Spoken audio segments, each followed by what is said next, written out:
और के अंदर एक बहुत ही इंपॉर्टेंट प्रेस टॉक हुई है और उसमें डिटेल में डिस्कशन की गई है कि आखिर क्या वुकला कोर्ट में जाकर कस्में खाते हैं, ऐसा कोई प्रेसिडेंट मौजूद है या खानी चाहिए थी या नहीं खानी चाहिए थी, और जो डिटेल जजमेंट है वो अभी तक कोर्ट के सामने नहीं आई, उस पर भी बातचीत करेंगे। लेकिन उससे पहले आपको बताएं कि पाकिस्तान में या कम से कम मेरे दोस्तों में या मेरे अहबाब में अक्सर ये सवाल लोग पूछते हैं या आप भी जानना चाह रहे होंगे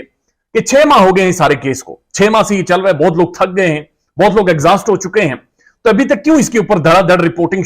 जारी है, अभी तक क्यों ऐसा? जब भी यूट्यूब पर आप जाते हैं तो मुख्तलिफ ओपिनियन सामने आ रहे होते हैं। एक बात आपने बगौर समझनी है और इसके ऊपर सोचना भी है कि चाहे वो जुनैरा का ग्रुप हो, चाहे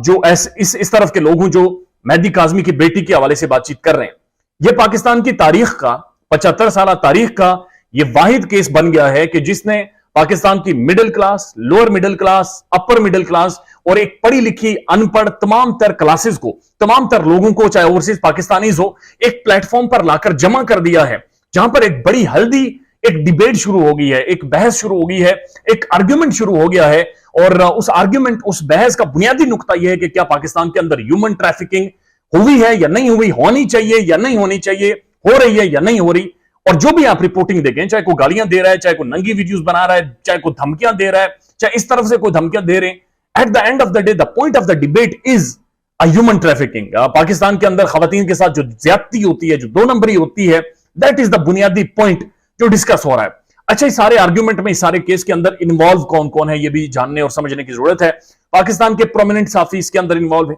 पाकिस्तान के जो रिपोर्टर्स हैं वो इसके अंदर शामिल है, पाकिस्तान के यूट्यूबर कम्युनिटी पूरी इस केस के अंदर शामिल है, पाकिस्तान के टॉप ब्यूरोक्रेसी, पुलिस इस केस के अंदर शामिल है, कुछ एक पाकिस्तान की प्रीमियर इंटेलिजेंस एजेंसीज इसके अंदर शामिल हैं। उसके साथ साथ आप देखें तो प्राइम टेलीविजन इसके अंदर शामिल है, जजेस इसके अंदर शामिल है, वुकला बाकायदा एक सेशन में बैठते हैं और घंटा घंटा, 1.5 घंटा इसके ऊपर बातचीत करते हैं, दोनों तरफ से, यानी इस तरफ से भी और उस तरफ से भी वुकला बरादरी बैठती है और इसके ऊपर बातचीत करती है। जब भी किसी माशरे में और थर्ड वर्ल्ड कंट्रीज में किसी भी इशू को लेकर या किसी भी नुक्ते को लेकर एक डिबेट या फिर आर्ग्यूमेंट या बहस शुरू होती है, तो उसके कुछ गलत कॉन्सिक्वेंसेज भी होते हैं, और शायद गलत कॉन्सिक्वेंसेज या जो गलत रिजल्ट या जो गलत इंप्रेशन होता है, एक गालम गलोच शुरू हो जाती है, दूसरों की तज़हीक शुरू हो जाती है, दूसरों की कैरेक्टर असैसिनेशन शुरू हो जाती है। लेकिन ये कोई बड़ी बात नहीं है, बहरहाल डिबेट होनी चाहिए, डिस्कशन होनी चाहिए, और इसी से जाकर मसले सॉर्ट आउट होते हैं, इसी से जाकर असल लोग जड़ तक पहुंचते हैं, और इसी से जाकर समझ आती है कि मुआशरा आगे कैसे बढ़ेगा। इख्तलाफ से मुआशरे बेहतर होते हैं, तरक्की करते हैं, इख्तलाफ से मुआशरे टूटते नहीं हैं, ये बात आप समझ लीजिए। और अब इस नजर से आप इस केस को देखें कि पाकिस्तान के अंदर बहरहाल इस केस ने एक ऐसी डिबेट शुरू कर दी है जिसके अंदर सिस्टम नंगा हुआ जा रहा है, पुलिस आपके सामने है, जुडिशरी आपके सामने है, वुकला किस तरह से केस लड़ती है आपको सामने। आज से पहले शायद 368 क्या होती है, 362 क्या होती है, 361 क्या होती है, आपको नहीं पता था, लेकिन आज ये सारी चीजें पता चलना शुरू हो गई हैं। इंपॉर्टेंट चीज ये है कि लाहौर के अंदर एक प्रेस टॉक हुई है, बुशरा शकील उसमें मौजूद है, फयाज रामी साहब मौजूद हैं, और उसके बाद पाकिस्तान के प्रोमिनेंट लॉयर्स उसके अंदर मौजूद हैं, पाकिस्तान के प्रोमिनेंट जर्नलिस्ट मौजूद हैं, और उन्होंने डिटेल में इस चीज पर डिस्कस किया है कि आखिर ज़हीरे और शब्बीरी के वुकला को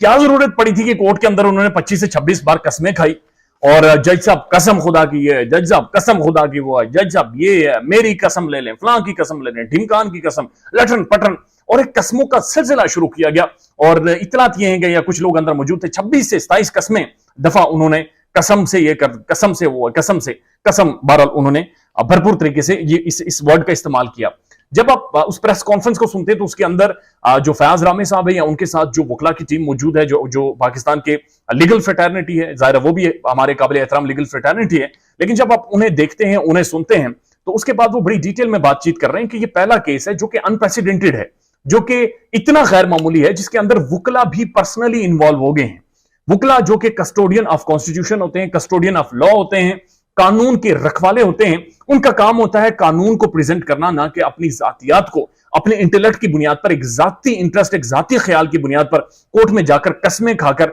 उसमें कोई जाती इंटरेस्ट शो करें, जिसे ऐसा तासुर मिले कि ये वुकला